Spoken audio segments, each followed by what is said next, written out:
Good evening, colleagues. Thank you for your interest in the, the first monthly webinar of 2025 for the local governments and municipal authorities constituency. We are just giving us 30 seconds or more for all our colleagues to settle down. So we appreciate for your patience and we'll just get back quickly. You can already see the agenda here and then we'll follow soon.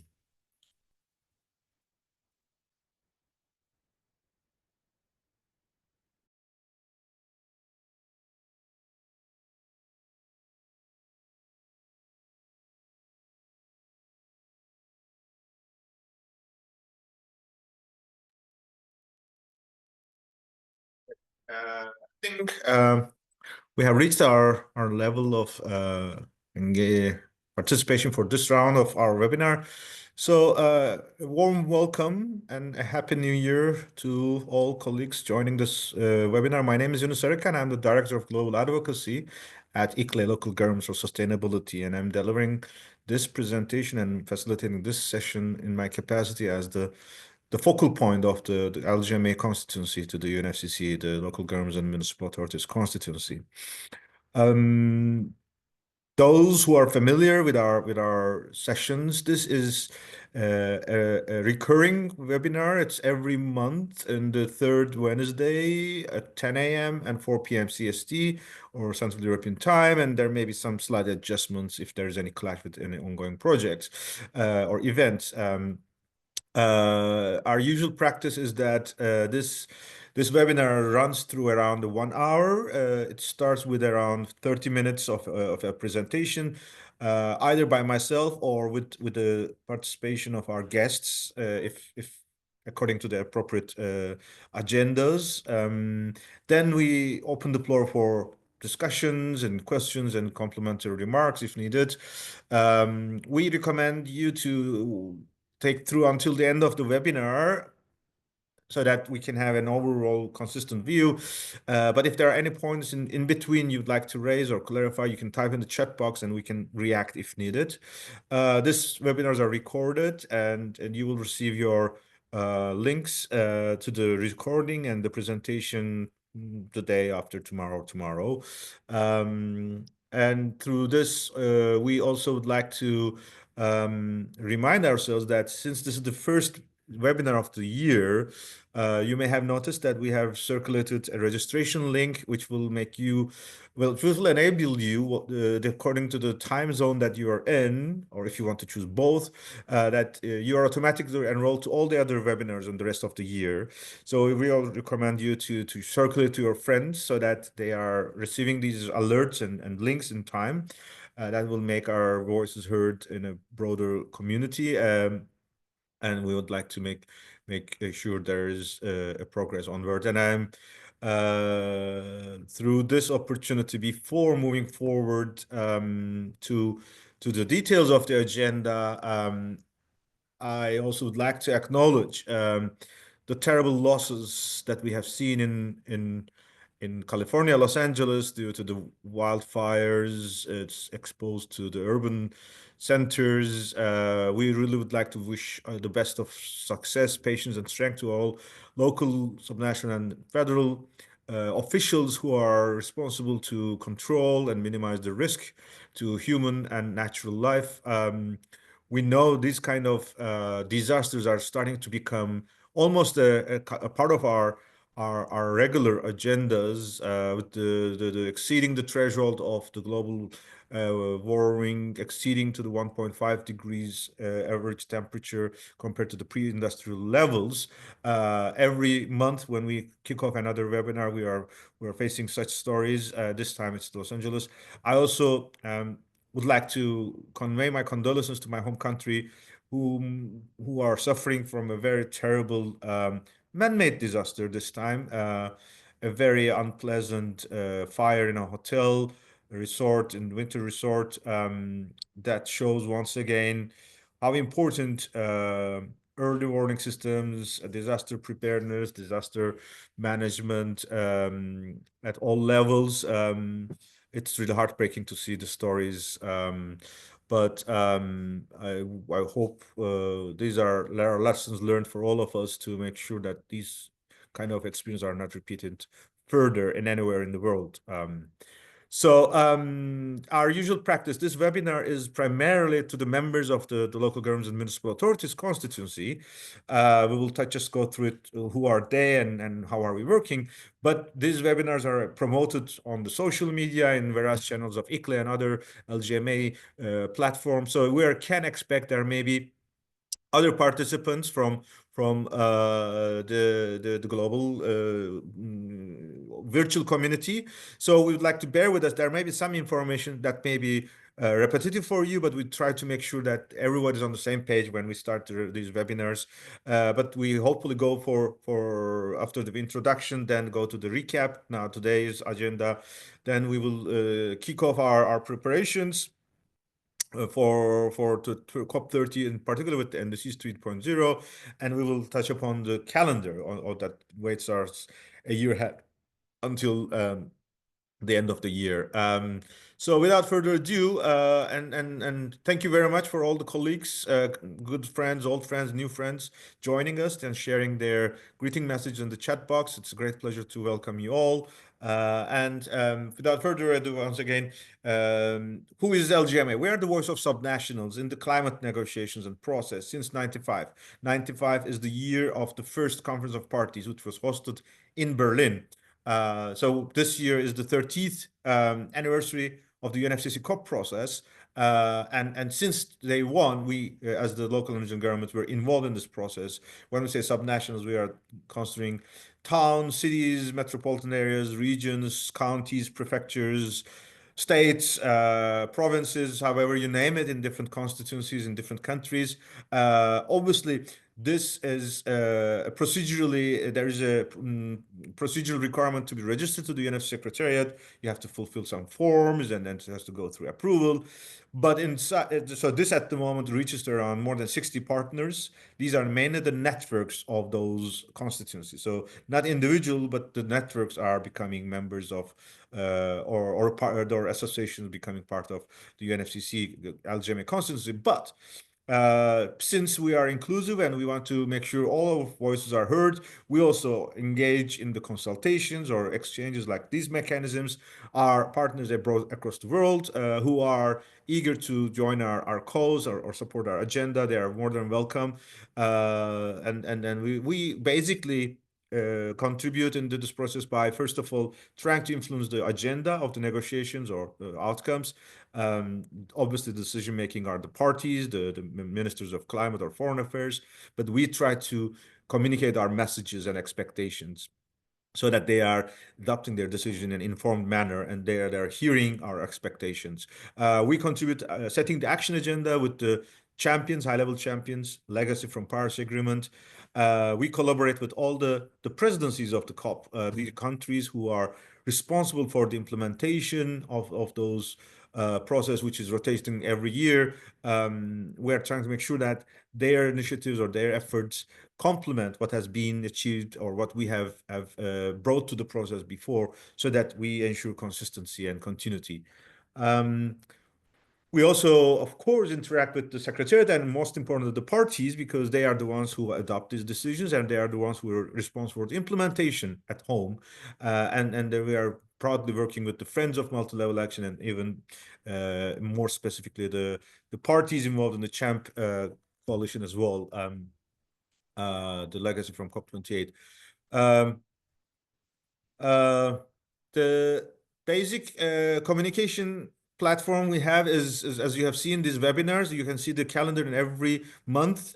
So once you're enrolled, you can be subscribed to this. We also have a monthly bulletin every month, which is basically following the week after our webinars, so that we can then compile all the inputs and provide, especially while we discuss here many of the topics, there will be also the opportunity that you can get those links, appropriate details, so that the discussions are strengthened by our access to our documents and process as well. We also have our WhatsApp channel and email communication, especially for those in the LGMA working group and LGMA processes. So we also are making sure that our core groups are also closely coordinated and connected. We define our engagement of the past 30 plus years in four main phases. Obviously, the first couple of years, we were excited because as a legacy of the Earth Summit in 2020, in 1992, local engineering governments were acknowledged as a constituency. And we were expecting to be engaged as much as we have done in the local Agenda 21 process. However, the UNFCCC and Kyoto Protocol had its own dynamic. So these expectations were not met. And although we have continued our action through groundwork and outside the UNFCCC, we had limited engagement during this process. The moment when the Kyoto Protocol entered into force and when they started to negotiate a new phase of a climate regime that will complement the Kyoto Protocol first phase after 2012, which was expected to be agreed in 2009 in Copenhagen, we kicked off also our roadmap with the COP in Bali. The local government climate roadmap was an ambitious and very strong commitment that we want to ensure recognition, engagement, and empowerment of our network or our constituents in the process. Obviously, we were strong, very strong in Copenhagen. We brought our pavilion, we brought our commitments, but the results was not as we were expecting or hoping for. But we did not give up. We even provided additional engagement, knowing that the multilateral process will also support our work. Therefore, we have even accelerated our work inside and outside with new initiatives, new ideas, including those with the UN climate summits by the UN Secretary Generals. And we reached the Paris Agreement with the recognition of all levels of government. As you can see, starting from that recognition, our achievements or contributions are literally exploded in terms of diversity and its depth or impact. This was an immediate demonstration that once we are engaged in the process, we contribute to its success. And that was our success in 5 years later into 2021. We acknowledged or we inserted the recognition of the urgency of multi-level action. So it's not just the recognition of all levels of governments, but now multi-level action was inserted in the Glasgow Climate Pact. And immediately we followed with Sharm el-Sheikh, the Dubai and Baku, where we built our mechanisms like the innovative, unique gathering of ministers of urbanization and climate as part of the COP agenda of the presidencies. We have brought the Surge initiative, the first initiative for urbanization. Then we have brought the CHAMP initiative, which is for the multi-level NDCs, and the MAP initiative, which connects those efforts. And in addition to those initiatives, we also have made sure in Dubai we have the Emirates consensus for multi-level action, and the mitigation work program in Baku was an additional documentation of what we can contribute to the mitigation agenda through cities, buildings, and urban agendas, urban systems. Those who have been in Baku or those who'd like to recap, you are always welcome to join or follow our website, citiesandregions.org, COP29, which captures all the links, all the statements, recordings of videos, mailings, and bulletins, as well as our documents and announcements. Let's remember there were five main avenues of our engagement. First of all, we have been intervening in the official negotiation sessions by 2 minutes or 3 minute sessions, 2 minutes interventions by our leaders or our experts in various agendas like opening and closing plenaries or even at some negotiation sessions. We had our press conference, we had our own side events to promote our position papers, and we have participated in the ministerials and open dialogue. The second biggest agenda we had was our own home, the global stage for cities and subnationals in the multi-level action urbanization pavilion in the blue zone.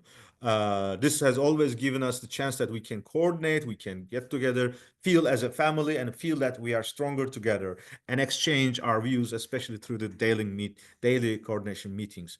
We were actively involved with the COP29 presidency with their leaders summit, the first ever urbanization side event.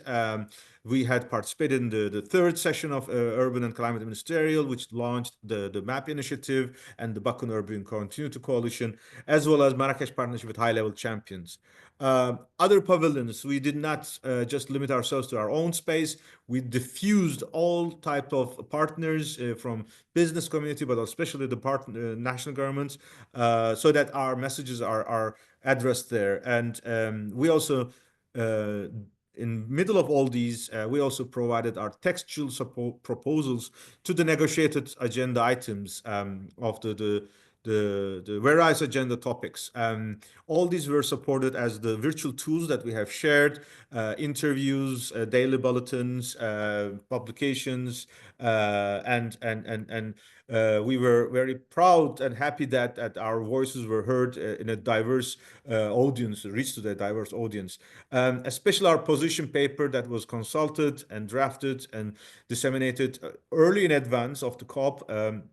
And it was endorsed by more than 100 partners, had given us the necessary ingredients, both to our political leaders through the executive summary, but also our technical negotiators and experts when they get into the technical rooms or negotiation topics, that our position could then influence the discussions. We have seen how this was helpful for our members, mayors and governors and councillors at home in their preparations, but also on site during the nitty-gritty moments of the negotiations. And our texts were included, incorporated, or rejected, or removed, but we all made sure that we are interacting with the whole process. A couple of scenes that captures our critical moments. We are very proud to see the diversity of our engagement. More than 500 representatives, including leaders of more than 150 cities and regions across the world, were joining this process, and you can see each of them have brought their own added value. They have brought their perspectives. They are part of our discussions, and they interacted with their national delegations as well.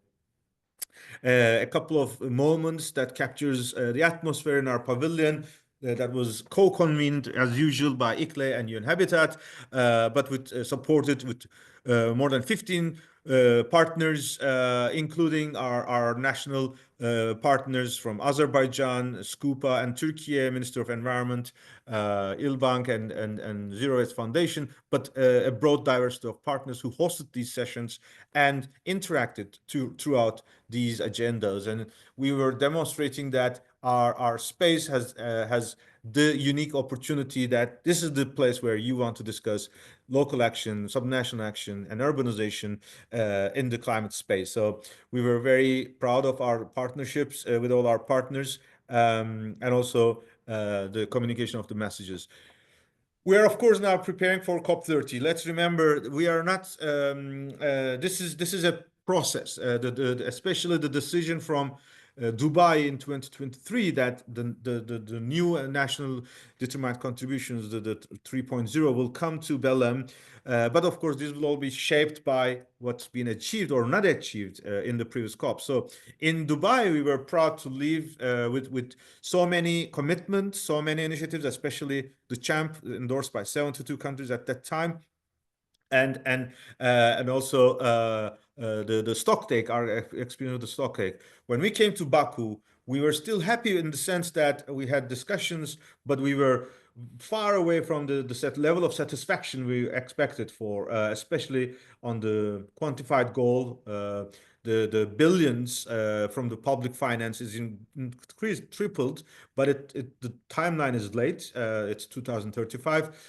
We welcome the innovative financing elements, so it's not just 300 billion from public finance, but additional 1,000 billion is available, and we will, of course, discuss what does this mean for the local regional governments in the global north and in the global south.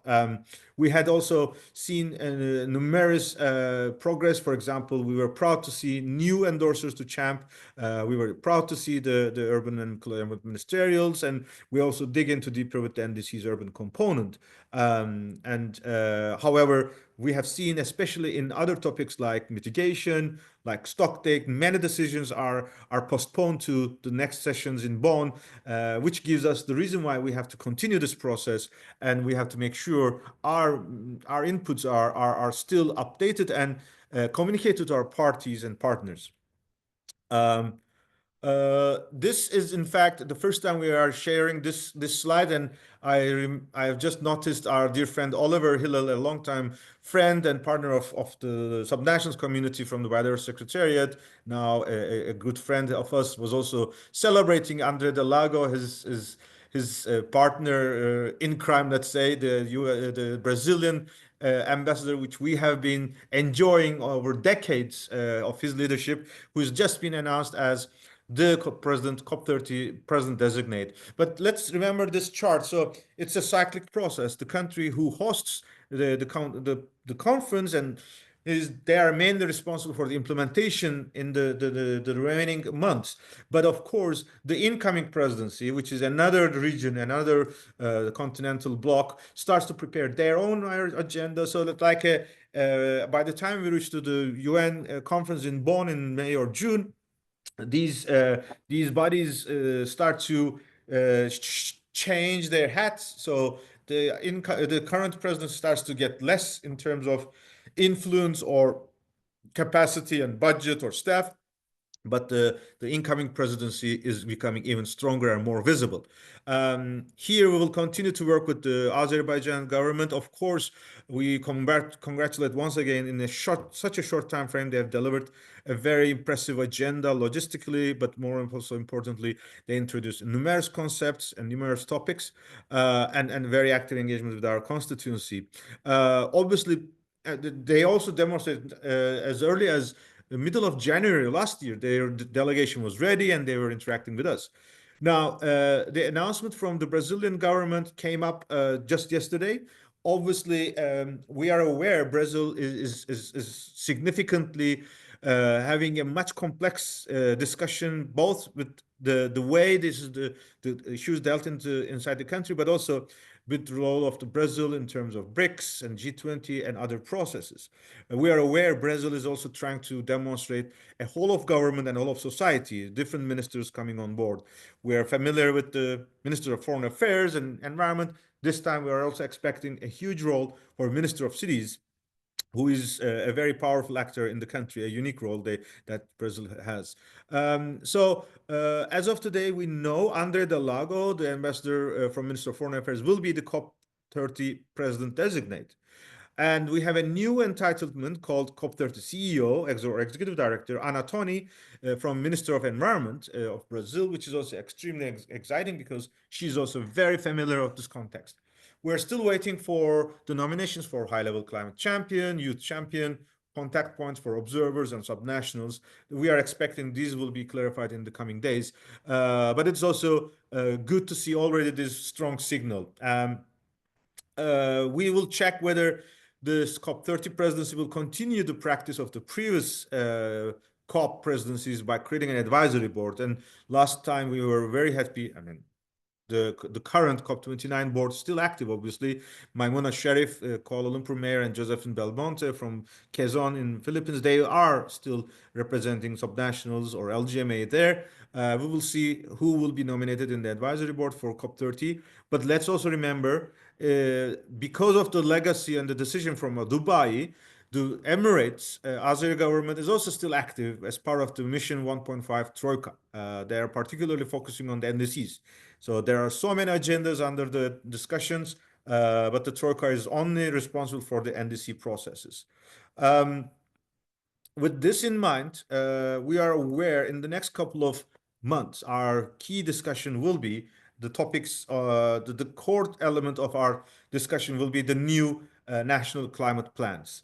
By this, we mean new in the sense that they should be much more inclusive, holistic, and integrated compared to the previous versions because of so many commitments and so many topics. Therefore, we believe there will be a combination or convergence of mitigation agendas. It will be not just mitigation, or it will be not just adaptation. Obviously, parties do not accept a prescription from UNFCCC decisions. They want to be much more flexible in designing their national documents. But we are hoping that they will have at least a vision of this, all elements of climate action to be visible, and some of them may prioritize more and the others maybe less. The good news that there are already 9 parties have submitted their NDCs. This is, of course, this is a way how you express it. You may also say that it's a terrible news because we're expecting 189 more to come soon, which is either by February or anytime during the year. But we want to take the issue from the positive side. It could have been that this number could have been 0. So it's really at least a work in progress, and it's good that those countries have taken their responsibilities seriously. This list is only the ones that are submitted by 2024. That there's one point we have to clarify because of the change of the notion. So it's not like Kyoto era when the parties submit their documents, UNFCCC is scrutinizing or reviewing or checking compliance. Because of that regime is not anymore valid, any party can submit any new plan anytime, even during COP. They can withdraw their existing documents. They can say that it's not anymore valid, or they can say that now it's even better. Unfortunately, there's nothing that UN can do that. It's purely a national-driven process. This only relies onto the national actors to influence this. But of course, there is a huge global community putting an eye on all these efforts. The second good news from these existing charts is that 44% of all these 9 NDCs are coming from countries who have endorsed CHAMP, the Coalition for High Impact, High Ambition, Multi-Level Action Partnerships. And these are the countries who commit to bring multi-level NDCs on board. So 4 out of 9, namely Emirates, Brazil, US, and Panama, have submitted their documents. Let's remember, UK has also been very widely welcome in Baku, but their document has not been sent to UNFCCC officially yet. So UK is not considered to submit yet its document, but I think they are just updating. They're waiting for the February deadline. And of course, may have seen in this presentation, we have highlighted the US because this was submitted by the 19th of December during the Biden administration in charge of the federal government. As of 20th of January, the Trump administration announced that they're pulling US out of the Paris Agreement. Procedurally, it comes into effect 1 year after the official communication reaches to the UN. And it's still not clear how much they will also be engaged during this 1 year of transition period. For example, they said that they will not mobilize any financial resources, neither by UNFCCC by Paris Agreement commitments, but they have not made any statement on their NDCs. You can expect anytime they may remove it. But as of today, the document is available in the UNFCCC website. Maybe not in the White House, not in the EPA, but the UNFCCC website is containing the US NDC. And if you look at all these 4, and that is the best news, 100%, all the 4 of these NDCs have excellent demonstration of multi-level action and urbanization, how it can connect to the climate agenda and climate action at the national level. You may heard about climate federalism as being enshrined in the Brazilian NDCs as one of the very impressive model of demonstration of leadership. US says that they have defined their commitment with contribution from US cities, states, and tribal communities as well. And UA congratulates and commends the leadership of the CHAMP, and they are working with all Emirates in the country. And Panama says that they are bringing all local governments on board in the implementation, in particular on adaptation. Of course, these figures are important because as of today, the current NDCs are still far away the reality or far away the needed ambition that it is needed for. Only 27% of the NDCs have a strong focus on urban component, which means there are minimum 160 countries whose commitments could be better. Of course, those countries who are a positive track may also be weakening their commitments. That's also possible. But we are hoping that we will make sure that we will avoid any backlashing, backtracking, and every NDC will be better than the previous one because, especially, they're prepared with multi-level collaboration. That's what we are claiming for, aiming for. This year, one of the important mechanisms will be the officially rolling out of the preparation of the spatial report on cities under the IPCC's seventh assessment report cycle. This is the first spatial report of this seventh assessment report. The good news, the authors who would lead the chapters in different capacities, the coordinating lead authors, review editors, more than 90 experts have been now announced to be involved in this process. This was a process by a nomination from either a party to the IPCC or an observer on this IPCC process. We are very happy. The LGMA partners like ICLE, C40, as well as UN institutions like UN Habitat or intergovernmental organizations like OECD have contributed in this nomination processes. And these nominations, we think hundreds of names were communicated. IPCC Bureau selected the appropriate candidates. We are seeing among these 90 two different groups. One, which is very unique, the urban practitioners. This is a new innovation that the cities and regions LGMA is bringing to the topic. This has started with the 1.5 degree report as well. So those who are in their local government engaged as a staff or other type of leader, they are invited or accepted by IPCC to be an expert in the drafting of this report. So namely, Kathy Oak, Deborah Roberts, Risto Vevo, Liliana Miranda Saran, Geraldine Flieger. These are all our members from Melbourne to Turku, from Durban to Peru and Switzerland. I think this is really a great demonstration how the diversity of our expertise will be now fed into it. They will, of course, be supported by traditional scientists that are nominated by parties or they are involved in the national experts. And these also have names that are familiar for our constituency. They are not staff of the local government. They are part of their research institutions. But people like Harriet Buckley, Aroma Revi, Aziz Akmuş, Felix Kreutzig, Willem Soletsky, Sabakar Dokal, and others are all on board. Jose Oliveira from Brazil. I assume I have forgotten to add David Dotman here. David should also be involved. So sorry for my ignorance, but the complete list is available on the website. So obviously they are acting on their own personal capacity, and we will of course do our best to help them, but it's their delivery. But of course there will be a moment in time where when they complete their work, there will be expert contributions to the draft. So again, the observers, we will contribute and we will make sure the data and information they would like to see is feeding to this process with appropriate channels. And we will make sure that our urban practitioners and our friends of urban practitioners are not left alone, and they are also alerting us so that we also do our homework, so that we present the real information, make it available through IPCC qualified criteria of eligibility of information. We're getting to the end. I know it's not easy to listen, stay tuned for 30 plus minutes by one person only. But we're closely getting to the end. We have mapped, we usually focus on three work streams throughout the year.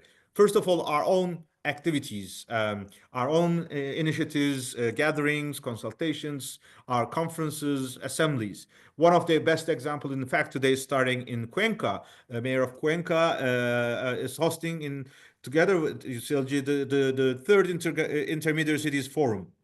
This is in fact giving us the chance, the kickoff of our roadmap towards Belém, especially at the regional level, because Latin America will be a proud host of the Belém COP in Brazil.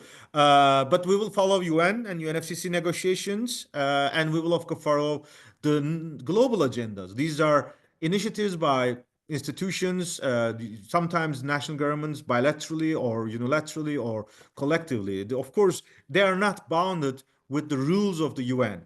There are there are beauty and the beast of such mechanisms, because sometimes these subjective mechanisms can give us that we cannot follow the practices that we have achieved before, but the benefit is that the flexibilities are much more easier to achieve. So it's pros and cons always there. We have now shared this initial list. There are our first bird's eye view is that the agenda this year is much less hectic at the global level compared to 2024. 2024 was purely a peak year for three Rio conventions, a UN summit, and World Urban Forum.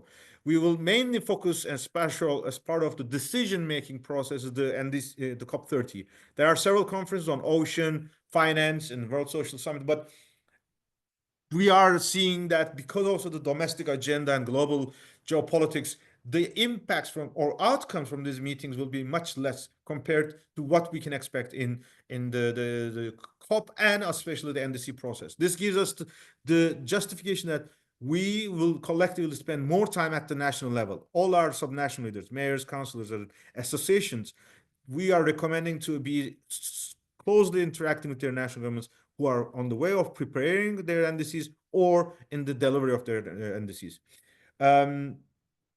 We will update this document and we will be releasing the revised version by the bulletin coming next week. Obviously, we will see how we will be engaging throughout this year inside and outside the UNFCCC process. We have benefit of our collective work over the past couple of years through the introduction of working groups and drafting committee. Our experience demonstrates from as a focal point view, we have reached a level that we should elevate this process to an LGMA steering committee. We will introduce this concept with more detailed discussions in the next couple of weeks together with our LGMA partners, so that by next time we meet, by next month when we meet in Barcelona, as well as in the next webinar, we reach to a much better institutional framing of our engagement, which will be responding to the challenges of the coming weeks and years. At this stage, then, convening town hall COPs becomes even more importantly. When we are seeing the global mechanisms getting weaker or the global commitments to global mechanisms getting weaker, national governments should be considering their local regional governments are their most immediate partners. So that in order to fulfill this expectation, we can come back with mechanisms that can demonstrate our engagement in the process, policymaking at the national level. The new climate plans to be introduced with bottom-up efforts, with bridging all the elements of sustainability to this core document, which is the most substantial and impactful document in the next couple of years, or if not decades, on ahead. So that we have to make sure this is as prepared through multi-level collaboration. It is ambitious, integrated, holistic with all elements of commitments, and it's inclusive, innovative, and collaborative. Town hall COPs could be the bottom-up process. They can feed to the national associations of local governments and to the LGMA constituency, so that they can both find their inputs to their national processes, but also through LGMA constituted to the UNFCCC process. Once a day, a debate at the local level for national climate action is what we call for through the town hall COPs. We are very happy that we will be rolling out a campaign through the collaborations of the Earth Day Network, which will start with the Earth Day of 2025, which is celebrating its 55th anniversary, which was one of the pioneering models of bottom-up policymaking at the national and global level. 55 years ago, the Earth Day paved the way for US EPA and important legislation, as well as the birth of UN Environment Program and many others. So 55 years later, and this taking into account the realities of today, we even need such efforts more and more stronger. And with the technology and digitalization and our experiences, we are confident that town hall COPs can really create an impact. And in this process, daring cities, which we have been building over these years in 2020 onwards, building on our experience since 2010 to 2020, will continue to help to lead this process and help us to bring added value to these discussions. Especially our bond dialogues during the UN climate talks will be the moment where we will review our achievements and experiences in the first 6 months. We will dive into detailed discussion with our negotiators, and we will give the necessary momentum in the next 6 months before Belém. We will provide more updates both for town hall COPs and daring cities, but in the meantime, we'll look forward to your contributions. With this, I think we have come to the end of our presentation. I have seen there were a couple of inputs already from our partners. I'm very happy my colleague Johanna has also shared some of the links that was discussed here.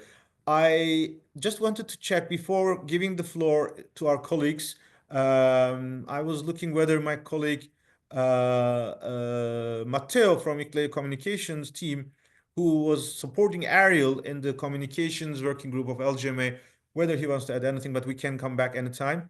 At the moment, I don't see him online, but Joanna, just correct me if I'm wrong. On the Q&A box, Oliver Hillel has noted a couple of points. Oliver, thanks for interest. I know you have a wealth of experience from biodiversity process. If you don't mind, I will be more than happy to invite you to turn on your mic or camera and just share your insights directly. That could also be nice for our colleagues to hear your voice. And then you can also add anything that is necessary. But if not, I can read your points and try to respond. Joanna, are we able to More than willing if you want, yeah, Yunus. Perfect. Hi, Oliver. Hi, Yunus. What a pleasure to hear you, and thank you so much. I was writing down that only you could provide such a deep insight.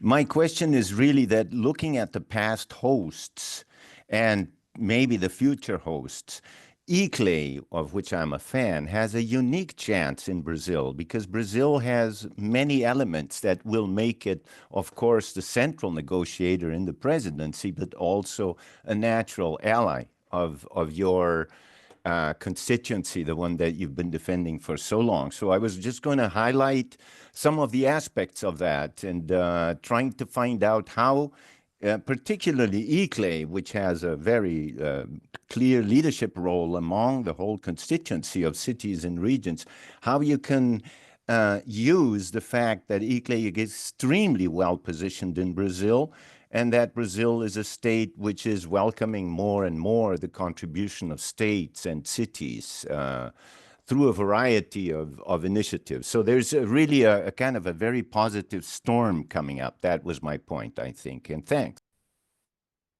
First of all, you're always encouraging words and support, and we have learned and built this journey together over these years and if not decades. And we're so good that to have your contribution in different capacities now. And of course, now we have much more freedom, and you can be much more to the point and substance. And we look forward to your contributions. Yes, you're right. Obviously, we have huge expectations from Brazilian presidency to demonstrate their spirit of climate federalism can be reflected to the UNFCCC process as well.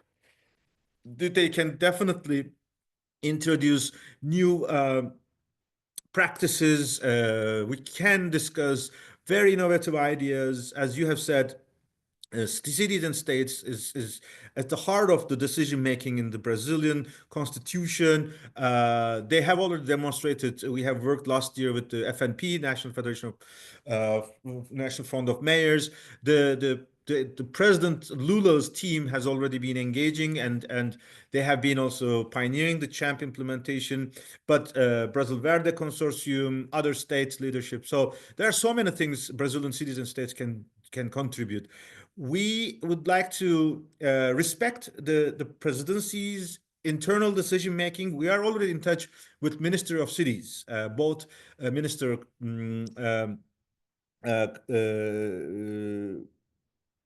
Mr. Jader Filho and Ambassador Da Costa from Minister of Cities. We have already met with them a number of times in New York, in Sao Paulo, and of course in Belém, in Baku, and we had been also in touch with them through ICLE South America Secretariat or our partners on other networks. So even today, I know there are discussions in Brasilia, the capital of Brazil, and ongoing. But I think let's see how Brazilian government will bring all this on board. We will probably have some additional consultations. One thing for sure, as a minimum, we will expect Ministry of Cities to be one of the major co-hosts of our multi-level action and urbanization pavilion. Just like the Azeri government, Skupa, they would be in the place in this space. And I think one of the things that we will be expecting is that in Belém we will not be just on in COP29 blue, COP30 blue zone, but as well as the green zone, city of Belém, which ICLE is already working in the drafting of the climate plan, and so many other processes. So I'm also as equally excited and positive about that. But let's wait and hear some updates from the presidency side. I also see you have another proposal or idea on the IPCC process. Definitely, ICLE has been an accredited observer to the IPCC since 2015 or 2010. Sorry, we were already engaging in the AR5, AR6. We were instrumental in the 2016 when Deborah, in her capacity as the South African delegation, put the table this preparation of a special report on cities. So it took 9 years for all of us to reach to this level. And we definitely will continue to work with our partners in the Innovate for Cities conference, which is the legacy from Edmonton. But we also know IPCC has its own mechanics. We don't want to misguide any of our members. We want to respect their institutional, or rather, their personal independence and autonomy. But we will do our best. For example, there are observers, sorry, there are experts that were nominated by ICLE directly, or C40, these urban practitioners or the scientists. We will do our best that they reach to the information they need.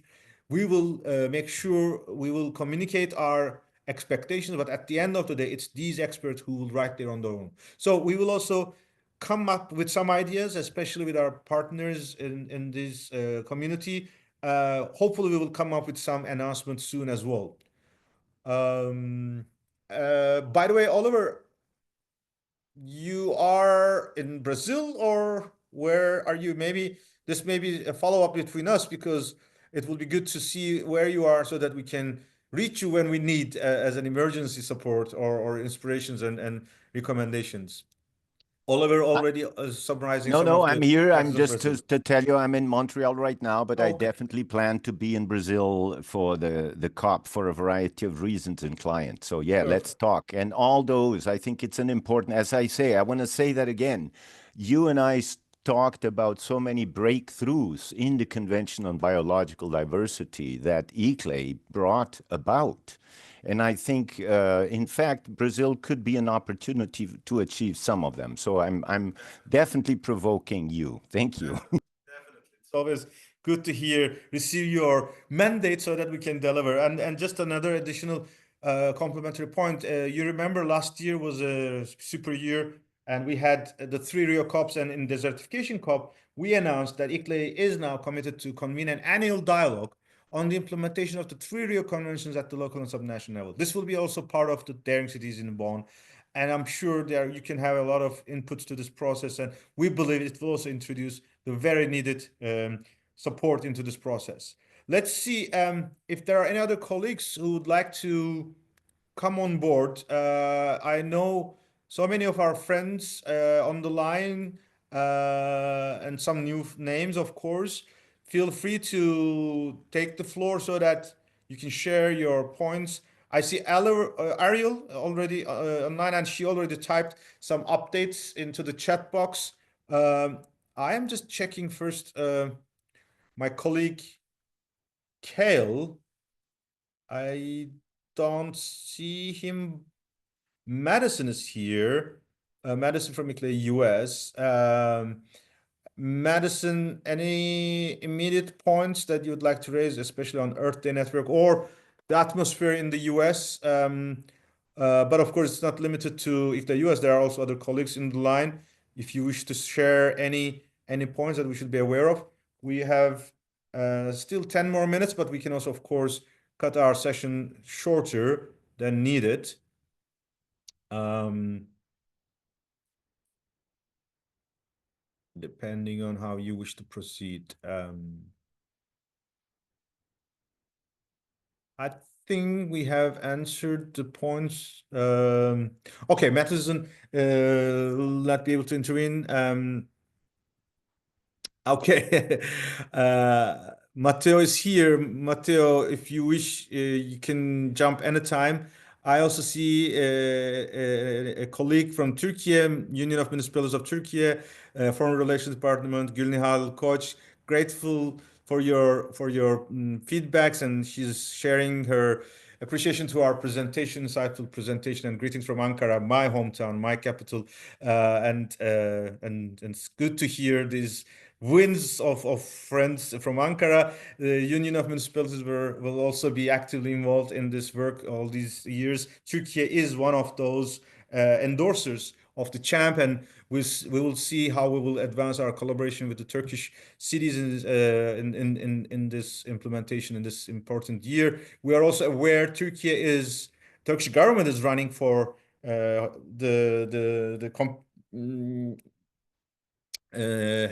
been explicitly expressed their willingness to host COP31. No, yes, 31.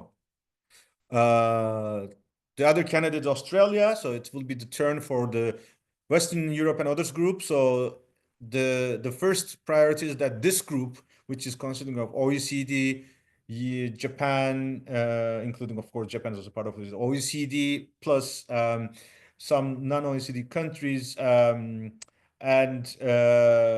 because of OECD membership, Turkey is also part of that, and Australia as well. And as far as we know, there's fierce competition, which is good.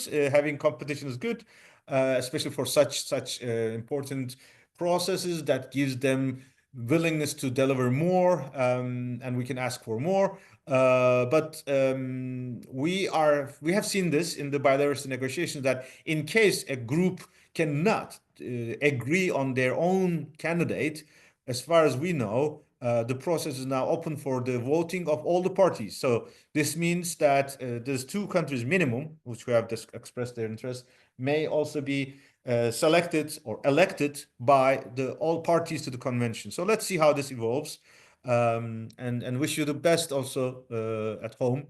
Ariel or Matteo has shared the links to town hall COPs, the LGMA bulletin. I see a couple of feedbacks from partners. Nora.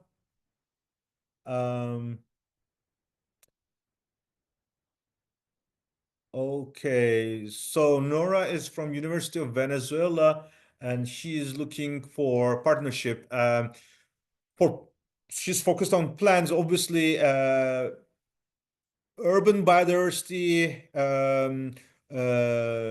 ecosystem regeneration, urban flora and fauna, as well as peri-urban spaces, especially on the land use planning, to bring nature back to the cities or making cities friendly with nature is an agenda that we are working heavily on. We also have a lot of discussions on the city food system, urban food system. So Nora, you are more than welcome to contribute in our discussions on urban nature, cities with nature, city food, urban heat islands, adaptation, nature-based solutions. Let's stay in touch so that we can stay tuned. It's also good to have you joining us from Venezuela, and our colleagues in Latin America could also have a collaboration with you.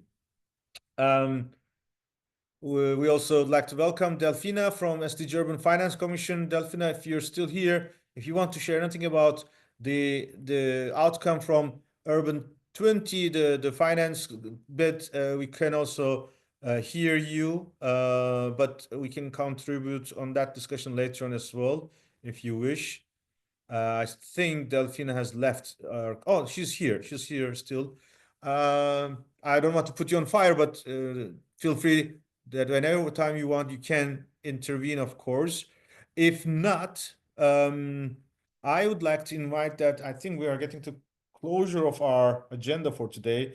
5 minutes is always good to save. I would like to encourage all the LGMA partners to focus on their NDCs, the town hall COPs, to make sure the the Paris Agreement and the global climate agenda comes to your city and your voices are heard at the COPs without necessarily even going to Belém, because we are also aware logistically Belém will be a significantly different atmosphere. But for sure, in order to make Belém successful, first of all, our homework is to engage with our national governments for their national climate plans to make sure that they are multi-level collaborate to prepared. They reflect multi-level collaboration. They are ambitious in terms of commitments. They are they are as integrated in terms of bringing all agendas and holistic as addressing root causes of our climate emergencies like food consumption or consumption-based habits or loss and damage or culture of a new climate safe, climate sensitive living, as well as inclusive with all actors, including urban poor, informal communities, and introducing new mechanisms for us collectively face this challenge and come over this challenge to make sure that we can turn the tide up, down, and we can make sure we are back to below 1.5 degree and we can reach the climate neutrality before the middle of the century. With this in mind, I'd like to thank you all. We'll stay connected and we'll come back to our dialogues in the next month. And until that time, stay tuned for our bulletin next week and wish you the best of success. Take care. Good evening. Good night.